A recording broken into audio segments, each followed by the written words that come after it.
శుక్లాంబరధరం విష్ణుం శశివర్ణం చతుర్భుజం ప్రసన్నవదనం ధ్యాయేత్ సర్వవిఘ్నోపశాంతయే. కొన్ని నవమి వ్రతాలు ఋష్య ఏకాదశి. చైత్రమాసంలో పునర్వసు నక్షత్రయుక్త శుద్ధ అష్టమిని అశోకాష్టమి అంటారు. ఈరోజు 8 అశోకమంజరి మొగ్గలు కషాయం తీసి తాగాలి. అలా తాగుతున్నప్పుడు ఈ శ్లోకం ద్వారా శివప్రియమైన ఆ దేవతను వ్రతి శోక విముక్తికై ప్రార్థించాలి. త్వామశోక హరాభీష్ట మధుమాస సముద్భవ పిబామి శోక సంతప్తో మామశోకం సదాకురు. మంత్రయుక్తమైనది ఏదైనా గొప్పగా పనిచేస్తుంది. మహానవమి ఆశ్వయుజ సిద్ధంలో ఉత్తరాషాఢ నక్షత్రం అష్టమి కలిసిన నవమిని మహానవమి అంటారు. ఈ తిథిలో చేయి స్నాన దానాదులకు అక్షయ ఫలాలుంటాయి. కేవలం నవమి ఉన్నా దుర్గా పూజ చెయ్యాలి. భగవంతుడైన శివుడే ఇతర దేవతలతో పాటు ఈ వ్రతాన్ని చేశాడు. ఇది అత్యధిక పుణ్యప్రదమైన మహావ్రతం.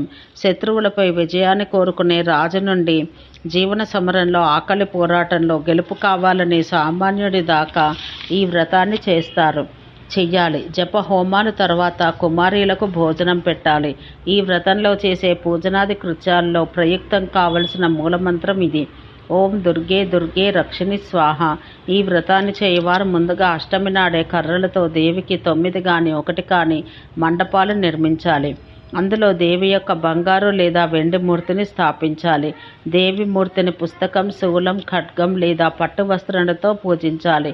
వాటిని చుట్టూ ఉంచాలి. ఆమె యొక్క 18 చేతుల్లోనూ ఎడమవైపున ఉన్న వాటిలో కపాలం, వేట కొడవలి, గంట, అద్దం, విల్లు, ధ్వజం, డమరుకం, పాసం ఉండాలి. ఒక చేయి చూపుడు వేలు మన వైపు కాకుండా పైకి చూపుతూ ఉండాలి. కుడివైపున్న హస్తాలలో శక్తి, ముద్గరం, శూలం, వజ్రాయుధం, కత్తి, అంకుశం, బాణం, చక్రం, శలాకాయుధం అమర్చబడాలి. ఇతర దేవి విగ్రహాలకు 16 చేతులే ఉంటాయి. డమరుకం ఉండదు. మహానవమి నాడు ఉగ్రచండాదేవికి ప్రాధాన్యం ఎక్కువ. రుద్రచండ, ప్రచండ, చండోగ్ర, చండనాయిక, చండవతి, చండరూప, అతిచండికలను 8 దేవీమ తల్లుల మధ్య అగ్నిప్రభలతో వెలిగిపోతూ ఉంటుంది. ఉగ్రచండాదేవి మిగతా దేవీమణుల వర్ణాలు క్రమంగా రోచన, అరుణ, కృష్ణ, నీల, ధూమ్ర, శుక్ల, పీత, పాండురములు కాగా ఉగ్రచండాదేవి నాలుకలు చాస్తున్న అగ్నిజ్వాలుల రంగులో ఉంటుంది. ఆమె సింహంపై స్థితమై ఉండగా ఆమెకెదురుగా కత్తి పట్టుకుని మహిషాసురుడు ఉంటాడు. దేవి తన యొక్క ఒక చేతిలో వాని జుట్టు పట్టుకొని ఉంటుంది. ఇది అమ్మ ఆకారం. ఈ భగవతి చండిని మూలమంత్రంతో జపించే వారికి ఏ బాధలు ఉండవు. పైగా పండితుడు కూడా కాగలడు.